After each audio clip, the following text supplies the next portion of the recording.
Promo अरिहन्ताणं प्रमो सेताणं प्रमो मायरियाणं प्रमो वच्छायाणं प्रमो लोके सौवसागुणम्।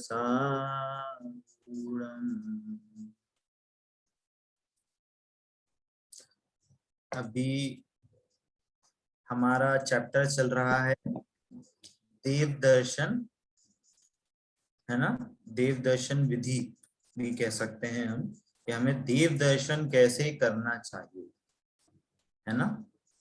तो अभी कल हमने ये डिस्कस किया था कि देव दर्शन के लिए हम भगवान के पास क्यों जाते हैं। भगवान को देखकर, जिन प्रतिमा को देखकर, जिन बिंब को देखकर हमें क्या भाव आने चाहिए, ये चीजें हमने, सारी चीजें हमने ये समझी थी। ठीक है, तो चलिए अब आगे बढ़ते हैं। ठीक है, मैं ही पढ़ लेता हूं आगे का, है ना। वैसे आई थिंक सबके पास बुक आ गई होगी। अगर नहीं आई है तो चलिए मैं एक बार शेयर भी कर देता हूँ।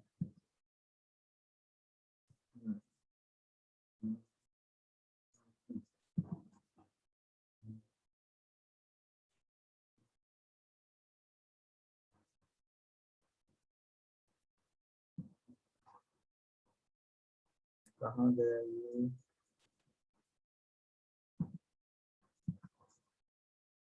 इस पे शेयर, एक सेकंड।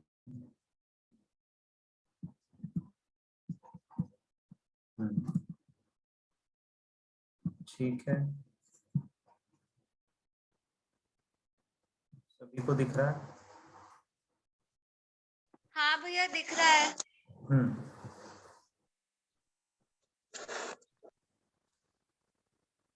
चलिए, तो लास्ट अपना हुआ था कि दिनेश बोलता है, ये हमारी बात काफी अच्छे से हुई थी कि धुले वस्त्र पहन, कैसे वस्त्र पहन के जानने चाहिए, धुले वस्त्र पहने, है ना। और ऐसी चीजें ना लेके जाएं जिससे हमें, हमारा भी ध्यान ना भटके और दूसरे का भी ध्यान नहीं भटके, है ना। और हमारी जितनी से ज्यादा हो सके हम सादगी से और सिंपलिसिटी के साथ हम मंदिर में हम प्रवेश करें। ये हमारा मन में ऐसा भाव रह के हमारा मंदिर में हमें जाना चाहिए। अब आगे दोनों मंदिर के बाहर खड़े हैं। जिनेश बोलता है, हमें चाहिए कि पहले जूते, चप्पल जूते खोलकर, पानी से हाथ पैर धोकर, फिर भगवान की जय जयकार करते हुए 3 बार निस्सही निस्सही निस्सही बोलते हुए मंदिर में प्रवेश करना चाहिए। ठीक है, तो के यहाँ पे वर्ड आया है निस्सही निस्सही निस्सही, 3 बार बोलना चाहिए। किसी को निस्सही शब्द का अर्थ पता है? सारे सांसारिक कार्यों का निषेध करते हुए मंदिर जी में प्रवेश करना। Very good. तो यहाँ पे सांसारिक कार्यों का निषेध क्यों करके हम अंदर जाना चाह रहे हैं? भगवान के पास जा रहे हैं तो हम क्या बात, हम पूजन आदि पढ़ते हैं कि मैं तो दुखी हूँ, है ना, मेरे साथ ऐसा होता, हम ऐसे ऐसे भी बोलते हैं। पर यहाँ पे तो सांसारिक कार्यों का निषेध करने को बोले जा रहे हैं। इसका अर्थ क्या है? देखिए यहाँ पे, भैया जी क्या मैं ट्राई करूँ? यहाँ पे 2 अर्थ हैं, इसके 2 भाव हैं यहाँ पे, है ना। तो यहाँ पे निस्सही का तो अर्थ आपने सही बोला ही, कि सभी सांसारिक कार्यों का निषेध, है ना, उस उसको, उसका त्याग करना, उसकी उलझन का त्याग करना, उलझनों का त्याग करना। इससे मतलब क्या है कि उलझनों का त्याग करने का अर्थ ये है कि हम अपने चित्त को, अपने मन को, अपने ज्ञान को हम एक शांत करके मंदिर में प्रवेश करें। समझ में आती है बात? कि हम अपने मन को शांत करके शांत चित्त से भगवान की हम प्रतिमा को निहारें, उनकी पूजा आदि कार्य करें, जिससे कि हम कोई भी टेंशन नहीं हो हमारे मन में, है ना। तो ये बहुत इंपॉर्टेंट बात है कि कभी भी हम मन में जाए तो ऑब्वियसली हो सकता है आपके घर में, आपके परिवार में या आपके दैनिक जीवन में कुछ ऐसा हो सकता है कि कुछ आपको अनईजी हो, उस दिन आपको अनकंफर्टेबल लग रहा हो या कुछ आप टेंशन में हो, पर मंदिर में जब भी जाएं वो हमेशा आपको उस भाव का मंदिर के बाहर त्याग करके जाना चाहिए, क्योंकि अगर वही चीज आप अंदर में लेके जाएंगे तो वहां पे आपको जो मंदिर में जाने का पुण्य है, जो आपको सारी चीजें बहुमान आना चाहिए, जो भगवान के स्वरूप को समझकर जो बहुमान आना चाहिए, भगवान या हम मंदिर में जो भी कार्य करेंगे उस चीज का आपको फल नहीं मिलेगा, है ना। पहली बात। दूसरी बात कि जैसे हमने भगवान का स्वरूप, सॉरी, हाँ, दूसरा ये कि हम जब मंदिर जा रहे थे तब हमने बाहर जूता चप्पल आदि ऐसी चीजें और इवन चमड़े की, अगर कोई वैसे तो यूज नहीं करेगा कोई ऐसी वस्तु, पर ये सारी चीजें हम बाहर छोड़ के ही फिर हम मंदिर में प्रवेश करते हैं। इसका अर्थ ये भी है कि निस्सही निस्सही अगर जब हम बोल रहे हैं तो एंटर करते टाइम हम ये भी मन में बैठा के अंदर प्रवेश करें कि ये शरीर भी मैं नहीं हूं और मैं आत्मा हूं, कि ये जो शरीर की जो चमड़े की दृष्टि है ना, वो भी दृष्टि छोड़ के हम मंदिर में प्रवेश करें, अपने को शरीर नहीं माने। बात क्लियर होती है थोड़ी सी? भैया जी राग देश रहित भी बोलते हैं ना, ऐसा कुछ? क्या कामनी जी? राग राग द्वेष रहित हम मंदिर जी में प्रवेश करते हैं, राग द्वेष के साथ नहीं हाँ करते। देखिए, राग द्वेष तो अभी हमारे को होंगे, है ना, क्योंकि अभी वीतरागता जब तक प्रकट नहीं होगी तब तक राग द्वेष आपके पास है। पर यहाँ कहने का मतलब क्या है कि टेंशन वाले माइंड से मंदिर में प्रवेश नहीं करें। पहला वाले अर्थ के सांसारिक कार्यों का निषेध करते हुए, है ना, उनको निषेध किया है कि सांसारिक कार्यों के निषेध मतलब उनकी टेंशन, है ना, उनकी टेंशन नहीं होनी चाहिए। और दूसरा अर्थ ये कि जैसे हमने कुछ भी वस्तुएं जूते चप्पल आदि मंदिर के बाहर छोड़ दिए ना, वैसे ही मंदिर में प्रवेश करते टाइम इस शरीर की भी दृष्टि छोड़ के अंदर एज अ आत्मा अंदर में एंटर होना चाहिए कि मैं आत्मा हूं। यदि आप अपने को शरीर मानते हुए एंटर करोगे तो आप भगवान से मैचिंग नहीं हो पाएगी आपकी, क्योंकि आप अपने को शरीर मान रहे हो और भगवान आपको आत्मा बता रहे हैं, भगवान अपने को आत्मा जान रहे हैं, तो वो मैचिंग नहीं हो पाएगी, इधर से इधर मैचिंग नहीं हो पाएगी। बात क्लियर होती है ना। जैसे बहुत जगह हमारे पूजन आदि में भी, पाठ में भी, शास्त्रों में भी बहुत जगह आता है, क्या आता है कि यदि आप मंदिर में प्रवेश करने से पहले अपने को सेठ जानते हो, अपने को स्त्री जानते हो, अपने को पुरुष जानते हो, मेरा इतना बंगला है, इतनी गाड़ी है, ये मान के अपने को ऐसा मान से अगर आप मंदिर में जाते हो, या मैं गरीब हूं, मेरे पास कुछ नहीं है, मैं भगवान की पूजन कैसे करूंगा, मेरे पास तो कोई द्रव्य भी नहीं है, ऐसे मान के अगर मंदिर में भी जाओगे तो दोनों में ही समान है और दोनों को पाप ही लगेगा। बात क्लियर होती है कि कोई मंदिर में जाते टाइम आपके मन में कोई भी अपने प्रति कोई उपाधि नहीं होनी चाहिए कि मैं गरीब हूं, कि मैं अमीर हूं, मैं स्त्री हूं, मैं पुरुष हूं, मैं सास हूं, मैं बहू हूं, मैं लड़का हूं, मैं लड़की हूं, इस टाइप की अपने मन में कोई उपाधि नहीं रखनी चाहिए। अच्छा, एक क्वेश्चन पूछता हूं आपसे कि भगवान के दर्शन किससे होते हैं? आंख से, कान से, नाक से, मुंह से, कहाँ, किससे होते हैं? कौन बताएगा? आत्मा से, ज्ञान से, थोड़ा करीब है। ज्ञान से, हाँ, बिल्कुल सही बोला एकदम, धर्मिष्ठा जी ने सही बोला है।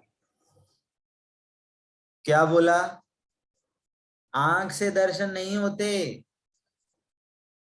कान से दर्शन नहीं होते, ज्ञान से दर्शन होते। आंखें बंद करके दर्शन करना चाहिए। आंखें बंद करके तो, आंख तो है ही नहीं मेरी, यही तो बता रहे हैं आपको।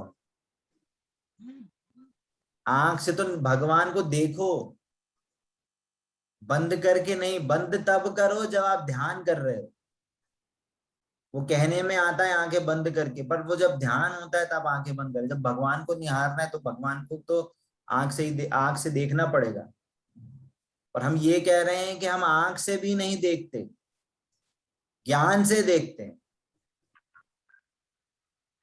एक थोड़ा सा ना, हल्का सा एक कंफ्यूजिंग भी नहीं, एक थोड़ा ट्विस्ट का क्वेश्चन है। बताइए 5 परमेष्टियों में से कितने शरीर रहित हैं और कितने शरीर सहित? सिद्ध भगवान तो शरीर रहित। दो परमेष्ठी जो है वो शरीर रहित है और लास्ट की 3 शरीर सहित कौन है। कौन कौन? 2 3 नहीं। अरहंत और सिद्ध परमेष्ठी जो है वो शरीर रहित है और अच्छा। आचार्य, उपाध्याय और साधु तीनों हम्म। शरीर सहित है। ठीक है, ठीक है। हाँ, कामनी जी पूछते हैं। सिद्ध परमेष्ठी शरीर रहित हैं और बाकी अरहंत जी और उपाध्याय जी, साधु जी सहित है। ठीक है। और कोई कुछ बोलना चाहेगा? पूनम आंटी। हाँ, सिद्ध परमेष्ठी शरीरी है और अरहंत, आचार्य, उपाध्याय सब साधु जी शरीर सहित होते हैं। और कोई बोलेगा या सेम ही आंसर है सभी का? डिफरेंट आंसर है किसी का? कुछ 2 आंसर आए हैं अभी तक कि सिद्ध भगवान शरीर रहित है, बाकी 4 शरीर सहित हैं। एक ने मधु जी ने बोला अनंत परमेष्ठी और सिद्ध परमेष्ठी शरीर रहित हैं और बाकी 3 शरीर सहित हैं। और कोई इसके से डिफरेंट आंसर?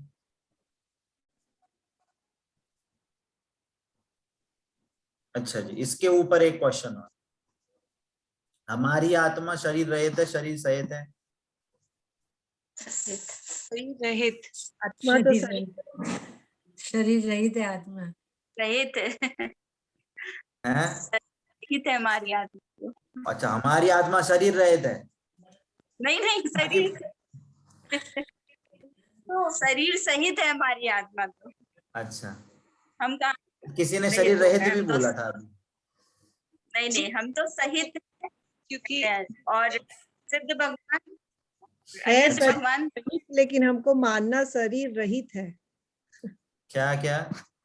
हाँ, है तो शरीर सहित, हाँ हम मानते हैं उनको रहित है। हाँ, की आवाज क्लियर नहीं आई, वापस बोलिए। हमारी आत्मा अभी शरीर सहित है ऐसा हम मानते हैं और हाँ। है, लेकिन ऐसे देखा जाए तो वो आत्मा। 1 सेकंड, किसी ने म्यूट कर दिया। हाँ, वापस से बोलिए। मानते ऐसे हैं परंतु, नहीं बोलिए बोलिए, कोई दिक्कत नहीं है, बोलिए। हाँ। आत्मा तो हमारा शरीर रहित है, परंतु हम मानते हैं कि शरीर सहित है, ऐसा? सही नहीं, अच्छा। शरीर, आत्मा ने एक अलग जीव वो है। अवतरण लेती है मनुष्य भाव में या किसी भी भाव में, तो वो शरीर के देह के साथ लेती है, लेकिन आत्मा तो अजर अमर है, स्वतंत्र है, निश्चल निष्काम। तो वो तो कहने का मतलब आप क्या कहना, शरीर सहित है कि रहित है? ये बड़ा कंफ्यूजिंग है। आत्मा तो शरीर रहित होती है, जो इंडिपेंडेंट माने तो आत्मा शरीर रहित है। हाँ, तो हमारी आत्मा शरीर रहित है, सहित है? हमारी भी रहित ही है ना, क्योंकि आत्मा अलग है, शरीर अलग है। अच्छा, और पंच परमेष्ठी की आत्मा रहित है, सहित है? हाँ, उनकी भी रहित ही है। देखो ये ना बहुत क्लियर होना चाहिए सही आंसर। हमारी आत्मा शरीर रहित है तो पंच परमेष्टि की भी आत्मा शरीर रहित ही कहलाएगी। ये पद जो मिलता है वो रहित होने के बाद मिलता है, जो आचार्य पद है। मतलब पहले थी ये अलग हुई, ऐसे थोड़ी होता है। अच्छा तो भाई कि सिद्ध भगवान एक तो और क्वेश्चन। शरीरी है हाँ ना, सिद्ध भगवान तो अशरीरी ही है। हम हाँ ठीक है। हाँ तो सिद्ध भगवान तो अशरीरी है, नो डाउट, इसमें कोई डाउट नहीं है, हाँ किसी को तो कोई डाउट नहीं है, ठीक है। बाकी चार परमेष्टि से किन कौन कौन शरीर रहते हैं, सहित है? आचार्य, उपाध्याय, साधु परमेष्टि और अरिहंत भगवान, ये शरीर सहित है। अच्छा, हमारी आत्मा शरीर रहित है, सहित है? हमारी भी सहित है। अच्छा, एक पूरी लाइन आती है, जड़ चेतन की परिणति अपने अपने में होती है। इसका क्या मीनिंग है? जड़ चेतन की परिणति, जड़ मतलब जड़ चेतनी बनी।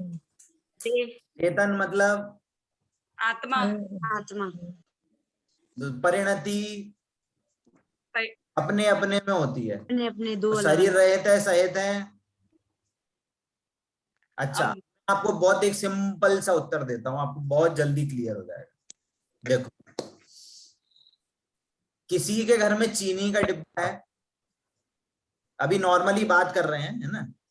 किसी के घर में चीनी का डिब्बा है, सबके घर में है, सबके घर में है। चीनी की डिब्बा कितना मीठा होता है? बिल्कुल भी नहीं, चीनी मीठी होती है, चीनी का डिब्बा नहीं। हैं? चीनी में तो बहुत जल्दी चीटी हो जाती है, बहुत मीठा होता है इसलिए जाती है। डब्बा मीठा हो गया आपका?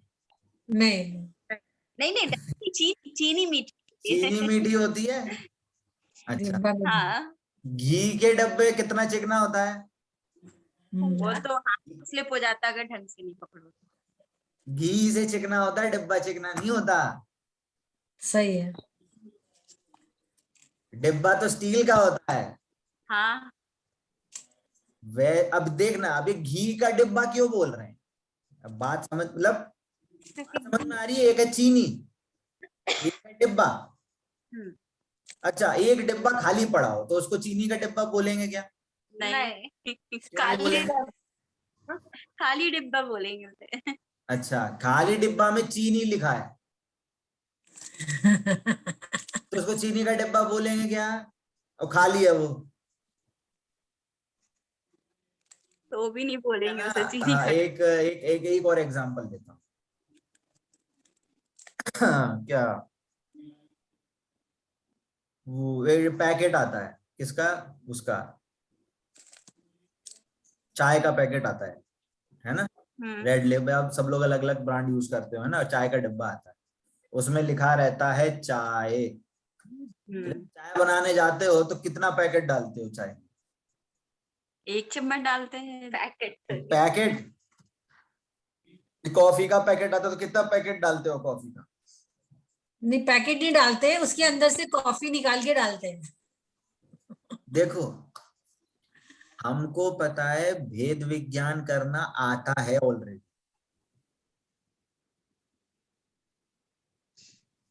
हमें पता नहीं है उसको भेद विज्ञान कहते हैं। अच्छा बता, केला कौन से रंग का होता है? पीले रंग का होता है, हरे रंग का होता है। केला माना कच्चे तो कौन केले बताएगा? केला केला माना तो कौन से रंग का होता है? मतलब खाने वाला जो केला है माना तो पीले रंग का जाता है, पर अंदर से निकालो तो सफेद होता है। होता है। केला सफेद होता है, हरा पीला तो छिलका। अच्छा, छिलका अब उसको छिलका, अब केले को हरा पीला क्यों कहते हैं? अब देखना, अब मैं थोड़ा, अब इसको मैंने एग्जांपल खूब सारे दे दिए ना, अब समझना कि वो हम उसको हरा पीला पीला केला क्यों कह रहे हैं। देखो, हमेशा जो भी चीज है ना, उसको उस रूप में मानी जाए तो हम उस चीज को ऑलरेडी जान के सुखी रहते हैं। जैसे हमें पता है कि हम जब केला खाएंगे तो छिलका उतार के खाएंगे, परंतु हमें उस छिलके को, कौन सा छिलका चाहिए, सॉरी कौन सा केला चाहिए? उसके लिए हम बोलेंगे अरे बेटा हरा केला लाना, तो वो क्या समझेगा हरा केला लाना, हरा केले का शेक बनेगा, हरा केले की क्या बनेगी, सब्जी बनेगी, बनेगी। केले की नहीं बनेगी, छिलका उतार के वो सफेद केला है उसकी बनेगी। और उसको अगले दिन बोलो पीला केला लाना, तो क्या समझेगा पीला केले की सब्जी बनेगी। ऑल्दो सब्जी बन सकती है, पर हम क्या करेंगे, पीले केले को शेक बनाएंगे। क्यों, पीले केले का नहीं बनाएंगे, सफेद केले का बनाएंगे छिलका उतार के। तो इसका मतलब क्या कि जब भी वस्तु होती है वो किसी न किसी संयोग के साथ हो सकती है, तो संयोग का कथन करके हम उस वस्तु को बताते हैं कि अब हमें दूध मीठा करना है, तो क्या बोलना, भैया चीनी लाना, तो भैया चीनी का डिब्बा आएगा जिसमें चीनी रखी है, तो बोलने चीनी का डिब्बा लाना, तो वो उसी डिब्बे को लाएंगे जिसमें चीनी रखी है, उस डिब्बे को नहीं लाएंगे जिसमें नमक रखा है, उस डिब्बे को नहीं लाएंगे जिसमें दाल रखी है। कहने का मतलब क्या कि कथन संयोग सहित होता है ना। अब जैसे कि भगवान तो हमें बोल रहे हैं कि तुम आत्मा हो, शरीर तुम नहीं हो, और हम पंच परमेष्ठी को मान रहे हैं कि चार सहित हैं और देख रहे हैं, तो ये गलत दृष्टि होगी, दृष्टि है। पर समझना, हमको उन परमेष्ठियों में डिफरेंस समझना है। सारी आत्माएं तो बराबर हैं, सारी आत्माएं शरीर रहित हैं, परंतु हम उनमें डिफरेंस करना है। जैसे पीला केला और हरा केला में डिफरेंस किया ना, केला तो दोनों सेम है, पर हमने डिफरेंस करा, ये पीला केला है, ये हरा केला है। वैसे ही हमें डिफरेंस करना है, तो हम संयोग से कथन करेंगे। क्या संयोग कथन करेंगे कि ये मुनिराज हैं, ये साधु हैं, ये क्या है, ये उपाध्याय हैं, ये क्या है, ये आचार्य हैं, ये कहाँ है, ये अनंत परमेष्ठी हैं। ये सारे बाहर से कथन है, आत्मा से कथन नहीं है ये अभी। परंतु जब हम पांचों को आत्मा देखेंगे तो सारी आत्माएं बराबर हैं, सारी आत्माएं शरीर रहित हैं, और वो सारी आत्माएं हमें भी, मुनिराज अपने को शरीर सहित नहीं मानते, अनंत परमेष्ठी को अपने को शरीर सहित नहीं मानते, वो अपने को नहीं मानते। और हम अगर उनसे पूछने जाएंगे कि हम कौन है, तो वो भी आपको शरीर रहित बताएंगे कि तुम शरीर रहित मान रहे हो। जैसे धर्मिष्ठा जी ने बोला कि आप अपने आप को शरीर सहित मान रहे हो, इसलिए आपको दुख हो रहा है। और आप पंच परमेष्ठी को भी शरीर सहित मानोगे तो वो भी आपको उनका सही स्वरूप नहीं पता चलेगा, और आप उनसे जो हमें कहना चाहिए हमारा स्वरूप पता होना चाहिए, चलना चाहिए था, वो भी आपको सही स्वरूप नहीं पता चलेगा, क्योंकि आप अपने को शरीर रहित सहित मान रहे हो। ये भी गलती, उनको भी शरीर सहित मान रहे हो, तो वो भी गलती। तो गलती पे करिए क्या, करेला नीम चढ़ा, वो वाली कहावत हो जाएगी। एक ऐसा आता है ना, दोहा आता है क्या,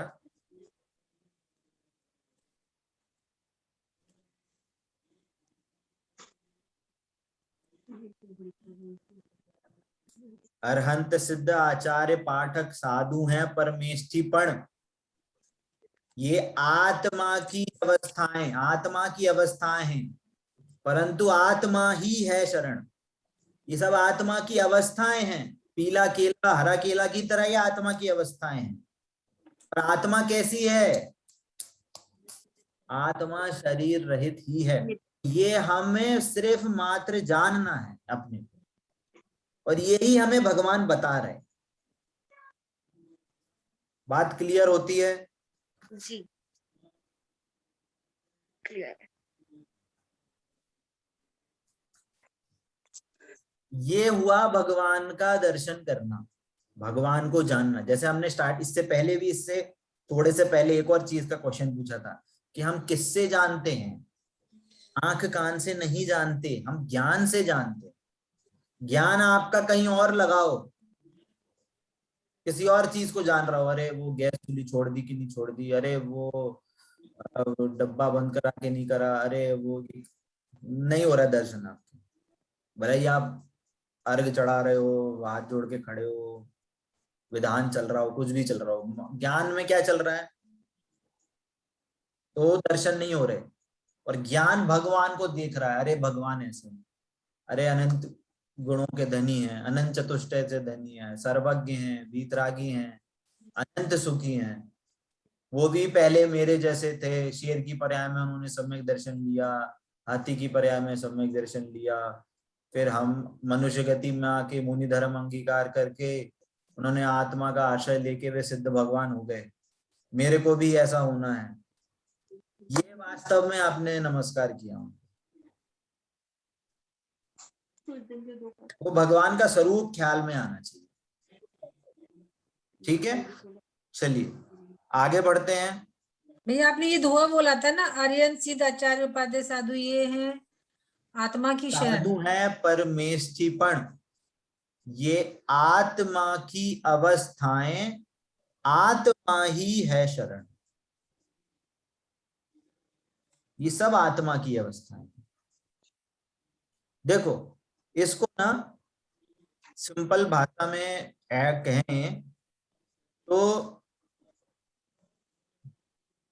कि चलिए, वो अभी वैसे टॉपिक हार्ड हो जाएगा, आपको क्लियर नहीं होगा, आगे बढ़ते हैं। चलिए देन आगे जब किसी दूसरे चैप्टर, जिससे कि नेक्स्ट चैप्टर में होगा तो उस चैप्टर में बात करेंगे। हाँ, ये दिनेश पूछता है निस्सही का क्या अर्थ होता है? कार्यों का निषेध। तात्पर्य यह है कि संसार के सब कार्यों की उलझन छोड़कर मंदिर में प्रवेश करना चाहिए, है ना। इसका हमने अच्छे से डिस्कशन किया अभी, है ना। उसके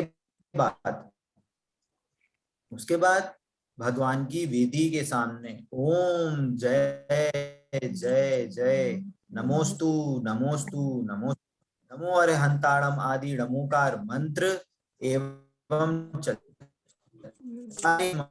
मंगल आदि पाठ बार करें, है ना।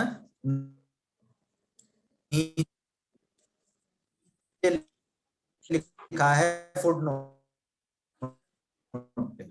दो पैर दो हाथ, तो ये 8 होते हैं। यहाँ तात्पर्य गवासन में ढोक बंधन करने का, अष्टांग से हमें अष्टांग को झुकाकर हमें नमस्कार करना चाहिए, है ना, ऐसा। इसके बाद चित्र को एकाग्र करके भगवान की स्तुति पढ़ते हुए 3 प्रदक्षिणा देनी चाहिए। 9 बार नमोकार मंत्र पढ़ते हुए कायोत्सर्ग करना चाहिए। मंदिर में कभी राग द्वेष की बातें नहीं करना चाहिए। भक्ति भी मंद स्वर में ही करना चाहिए, ऐसा भी करना चाहिए। मंदिर भी एक समव शरण है, कल ये वाली बात हुई थी। यहाँ चावल आदि द्रव्य भी पेटी क्रियाएं जो है वो आप ऑलरेडी करते हो, ठीक है ना। बट यहाँ पे 2 शब्द आए हैं। क्या शब्द आए हैं? एक आया है प्रदक्षिणा, है ना, 3 बार प्रदक्षिणा करनी चाहिए, है ना। और 9 बार नमोकार मंत्र पढ़ना। एक सेकंड,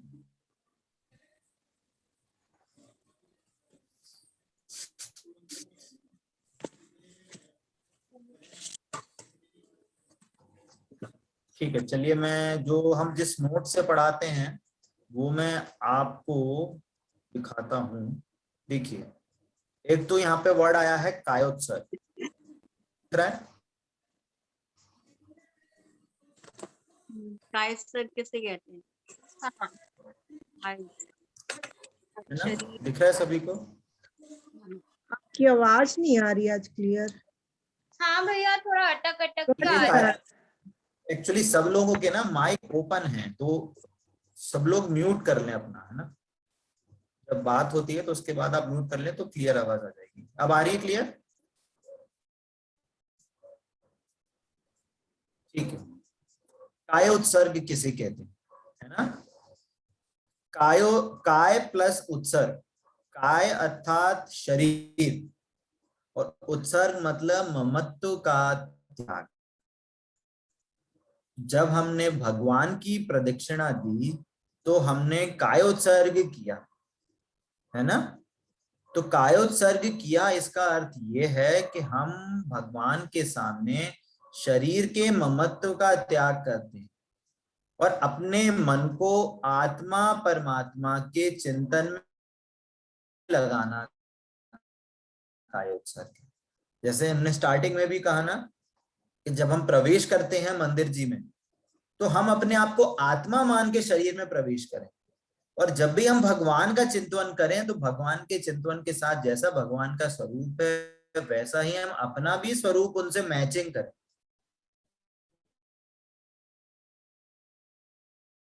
उस चीज के लिए, ठीक है। भगवान की सर्वांगीण वीतरागता देखने के लिए चारों ओर जो चक्कर लगाए जाते हैं उसे प्रदक्षिणा कहते हैं। कि जब हम चारों तरफ से भगवान को, हम उनकी वीतरागता, भगवान का बहुमान, हम भगवान का स्वरूप देखना चाह रहे हैं तो हम चारों ओर से भगवान को देखें।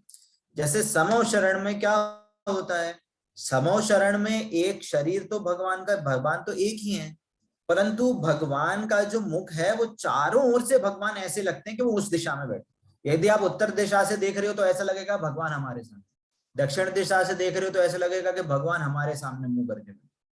तो ये ऐसा ये क्या कहते हैं, देवों द्वारा ऐसा अतिशय हो जाता है कि चारों तरफ से भगवान देखते हैं। वैसे ही ये क्या है, मंदिर एक समो शरण है ना? तो भगवान का जैसे समो शरण है तो हमें चारों ओर से भगवान को, हम उनसे चक्कर लगा के हम उनके सर्वांगीण स्वरूप को देखते हैं।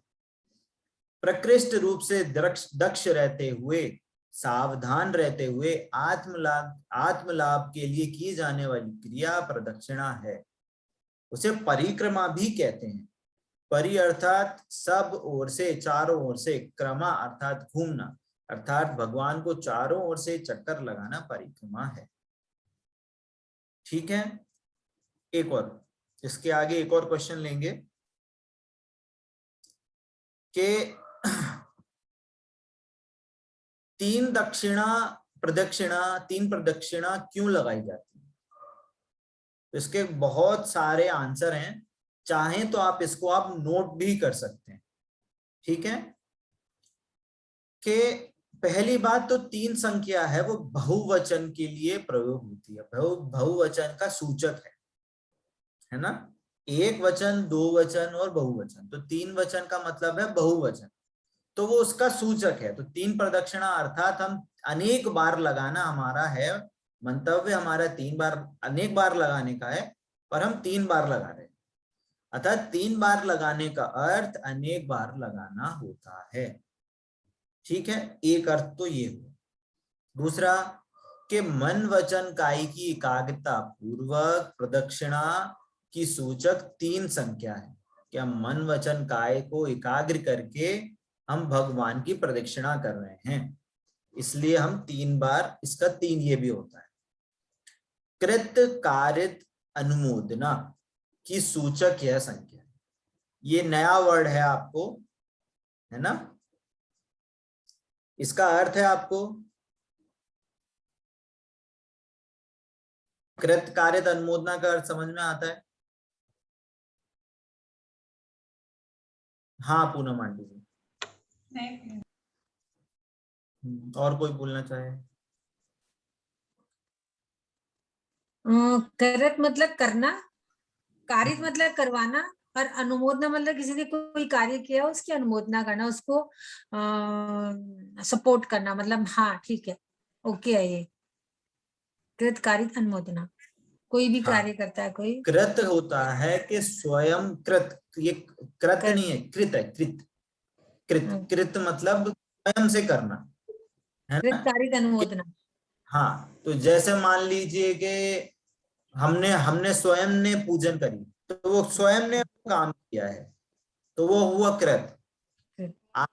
आपने किसी और को बोल दिया कि जाओ तुम पूजा करना, और वो पूजा करके आए, तो वो हुआ कृत। और कारित मतलब कि हम ना कर सकते हैं ना करवा सकते हैं, परंतु कोई सिद्ध चक्र विधान कर रहा है, बड़ा कोई कार्य कर रहा है, तो हम उसकी अनुमोदना करते हैं, हम उसको भावों से उसकी एक्सेप्टेंस लेते हैं, उसको सपोर्ट करते हैं, तो हम उस चीज को बोलते हैं अनुमोदना। इन तीनों ही कार्य में सेम पुण्य और सेम पाप भी पाप लगता है। आप स्वयं से पाप करो, दूसरों से करवाओ, और यही वही काम अगर कोई दूसरा करे और उसकी अनुमोदना करो पाप की, तो आप भी उतना ही पापी हो। नहीं भैया, थोड़ा सा ये मुझे लगता है अंतर है। कृत कृत मतलब जो खुद करना, उसमें शायद ज्यादा होता है। कार्य चीज मतलब अनुमोदना में तो शायद और भी थोड़ा देखो, मतलब आपने भले ही, सही कह रहे हैं, आपने भले ही शरीर से नहीं किया, पर आपके भाव तीनों में ही उतने ही इन्वॉल्व है।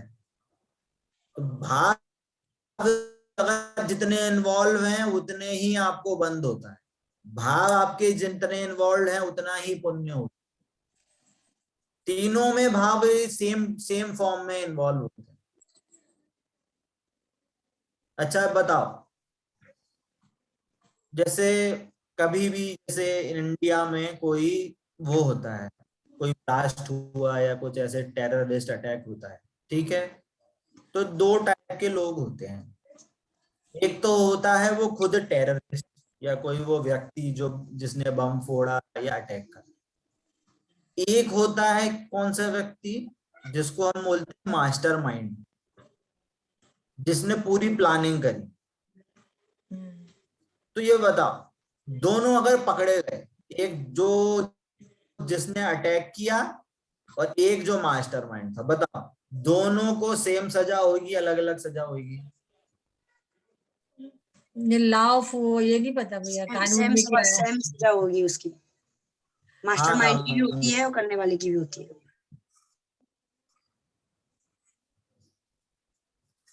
दोनों की सजा सेम होती है, और कहीं कहीं किसी किसी केसेस में मास्टरमाइंड की सजा ज्यादा होती है।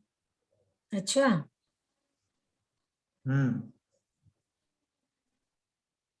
तो जैसे हमने खुद से किया, दूसरों से करवाया, और दूसरों की करा नहीं करा दूसरों से, तो उसकी अनुमोदना करी, तो तीनों में भाव सेम है, चाहे वो पाप कार्य हो चाहे वो पुण्य कार्य,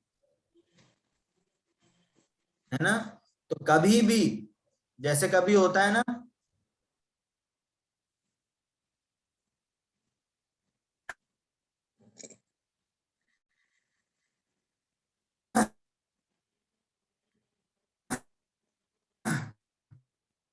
भैया आपकी वॉइस बहुत हैंग हो रही है।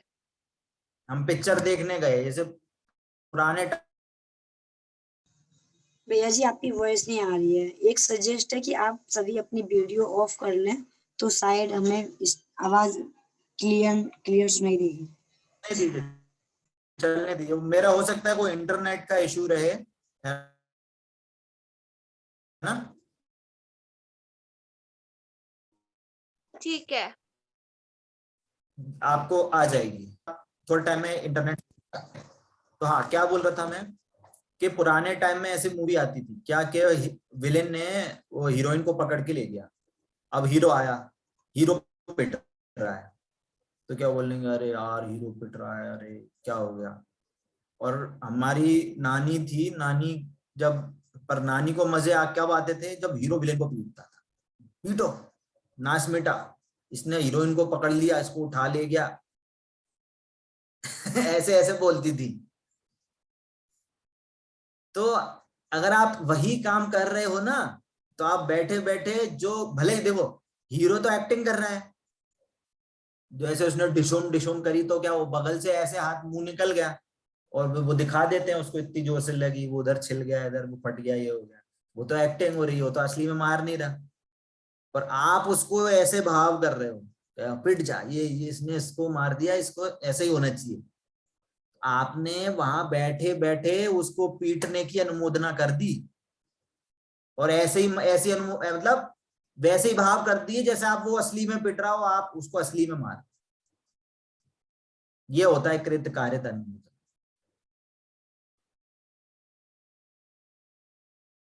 है ना। और ऐसे ही ये काम, पता है, ये काम पुण्य में भी लगते हैं। ये तो मैंने पाप आदि का बताया, ऐसा काम पुण्य में भी लगता है। जैसे किसी ने, जैसे बोलते हैं ना कि सिद्ध चक्र विधान 8 दिन तक होता है ना। तो 8 दिन तक सबकी व्यवस्था करना, पूजन आदि करना भगवान, और सिद्ध चक्र विधान में 8 दिन तक वो व्यक्ति संयम से रहता है। बहुत नियम रहते हैं उस व्यक्ति के, और इवन व्यक्ति के नहीं, पूरे परिवार के रहते हैं। तो वो क्षमता रहना और वो सारी चीजें करना, तो सिद्ध चक्र विधान बहुत बहुत पुण्यकारी काम है ये, और भगवान की प्रभावना का काम होता है। कोई भी सिद्ध चक्र विधान में बहुत सारी चीजें होती हैं, और इवन सिद्ध चक्र विधान से ऐसे भी बोला जाता है कि कोई भी जो मंदिर में आए वो कभी भूखा नहीं जाना चाहिए, सबकी व्यवस्था होनी चाहिए वहां पे, क्योंकि बहुत लंबा चीजें होती हैं, वो सारी चीजें होती हैं। तो यदि कोई व्यक्ति आपके मंदिर में हो और काम कराता हो, परंतु आप 8 दिन आप वहां अटेंड करो, उस पूरे विधान की आप अगर अनुमोदना करते हो तो आपको भी उतना पुण्य लगता है। परंतु कब? जब आप उसी भाव से बैठे। ऐसे नहीं, अच्छा वो करा रहे, चलो बेटे अपन 8 दिन चलेंगे, मौज मस्ती करेंगे और बाद में अनुमोदना का भाव कर लेंगे। ऐसे नहीं। ये तो आपका छल हो गया, मायाचारी हो गई। मायाचारी मंदिर में नहीं करनी चाहिए कभी भी, किसी काम में, मंदिर के काम में तो बिल्कुल नहीं। तो ये चीज आपको ख्याल में आती है कि नहीं? कृत कारित और अनुमोदना, ये पाप में भी लगता है और पुण्य में भी लगता है। ठीक है, आगे। अथवा समरंभ समारंभ आरंभ रूप संपूर्ण विषय कषाय मय पाप परिणामों के त्याग की भावना। ठीक है ना। ये समरंभ समारंभ आरंभ, ये थोड़ा सा डिफिकल्ट है, अपने पास टाइम कम बचा है। मैं अभी सारा रीड आउट कर देता हूँ, नेक्स्ट क्लास में इस पे हम इसको थोड़ी सी हम इस पे चर्चा करेंगे कि इन 3 वर्ड का क्या अर्थ है, समरंभ समारंभ और आरंभ। ठीक है। नेक्स्ट पॉइंट, अथवा मिथ्या दर्शन, मिथ्या ज्ञान, मिथ्या चारित्र या मिथ्यात्व अज्ञान और अविरति के त्याग की भावना। इसका क्या अर्थ है ये तो आपको पता है। मिथ्या दर्शन मतलब मिथ्यात्व, कि शरीर को हम अपना मान के बैठे हैं, मिथ्यात्व। ये अज्ञान, कि मैं ही शरीर हूं ऐसा ज्ञान है, और शरीर की कोई भी कंडीशन होती है उसको अपना मानना अज्ञान। और अविरति, मिथ्या चारित्र, मिथ्या चारित्र अविरति मतलब राग द्वेष, राग द्वेष होना। और जो व्रती होता है ना वो समताधारी होता है, वो निश्चिंत होता है, अपने स्वरूप में निश्चिंत होता है। और जो निश्चिंत नहीं होता, जो समताधारी नहीं होता, वो क्या होता है? राग द्वेष करता है, हर चीज में राग द्वेष करता है। तो इन भावों का त्याग, इन मिथ्यात्व अज्ञान अविरति, ये आत्मा के भाव हैं, आत्मा के विकारी भाव हैं। तो आत्मा के विकारी भावों का त्याग, ऐसी भावना हम 3 बार की प्रदक्षिणा में ऐसा करते हैं। भैया जी अविरति मतलब? अविरति बोला ना, अविरति मतलब व्रत नहीं है, विरति व्रत। और जो व्रत का मतलब होता है संयम, समता। तो समता भाव होना तो वो होता है व्रत, पर अविरति तो समता नहीं होगा तो क्या होगा? एक इंटेंसिटी। जो अविरति होता है, जो व्रत नहीं होता, वो एकदम बेखौफ आचरण करता है, जिसको वो नहीं है ना नियम, मंदिर जाएगा नहीं जाएगा, कभी खाएगा, सुबह खा रहे हैं, रात में खा रहे हैं, बाजार का खा रहे हैं, कुछ भी खाएगा। पर जो व्रती होगा वो क्या करेगा? मंदिर जाएगा, पूजन करेगा, मंदिर से आने के बाद भोजन करेगा। कैसा भोजन? शुद्ध भोजन करेगा, है ना। पानी कैसा पिएगा? छान के पानी पिएगा, तो ये सारे व्रत क्या है, ये सारे व्रत आपको समता दिखाते हैं, जीव दया को दर्शाते हैं। और जो अविरति होता है वो क्षमताधारी नहीं होता, वो जीव दया नहीं पालेगा, वो राग द्वेष से भरा होगा। तो वो अविरति का मतलब होता है वो राग द्वेष, वो ऐसे इंटेंस परिणाम जो आपको हमेशा दुखदायी होंगे, ऐसा है ना। और आगे एक लास्ट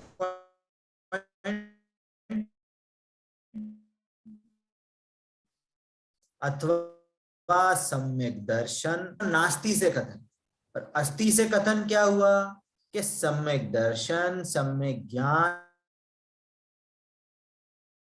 सम्यक चारित्र की प्रदक्षिणा दी जाती है कि हमें सम्यक दर्शन, सम्यक ज्ञान, सम्यक चारित्र हमारे में भी प्रकट हो, वो भाव हमें भी आए। कैसे आए कि हम अपनी आत्मा का आश्रय लेकर हम इन भावों को प्रकट करें, जो कि मोक्ष मार्ग स्वरूप है ना। हमें मोक्ष मार्ग में हमें आगे बढ़ाती हैं, होने चाहिए, होते हैं तो बहुत अच्छी बात है। बहुत सारे पॉइंट हो सकता है आपको अभी नए पता चले हों, तो आप इस चीज को बार बार विचार करो। देखो मैं ये सारी चीजें आपको डिटेल में इसलिए पढ़ा रहा हूं कि आपको स्टार्टिंग में आप सभी ने बोला था कि हमें धर्म को समझना है, हम 3 प्रदक्षिणा क्यों देते हैं, हम कायोत्सर्ग क्यों करते हैं, है ना। तो ये सारी चीजों के लॉजिक यदि हमें पता होंगे तो हम उस चीज को और अच्छे भाव से करेंगे और हम दूसरों को भी उतने अच्छे तरीके से समझा पाएंगे, है ना। ठीक है, अभी की डिस्कशन में किसी का कोई डाउट है तो पूछ सकते हैं, है ना। फिर हम अगली क्लास में इसका थोड़ा सा और डिस्कशन करेंगे और हो सकता है कि एक कोई चीज मैं आपको एक एक्स्ट्रा पढ़ने के लिए दूं। तो नेक्स्ट क्लास जब हमारी फ्राइडे को जो क्लास होगी उसके लिए आपको कुछ चीज पढ़ के आनी है इस बुकलेट से अलग, वो मैं आपको मैसेज कर दूंगा, ठीक है। चलिए, और किसी का अभी किसी का कोई डाउट है? नहीं तो फिर क्लास एंड करेंगे। चलिए, किसी का कोई डाउट नहीं है? आज आपकी आवाज ठीक से नहीं आ रही है। के ज्ञान से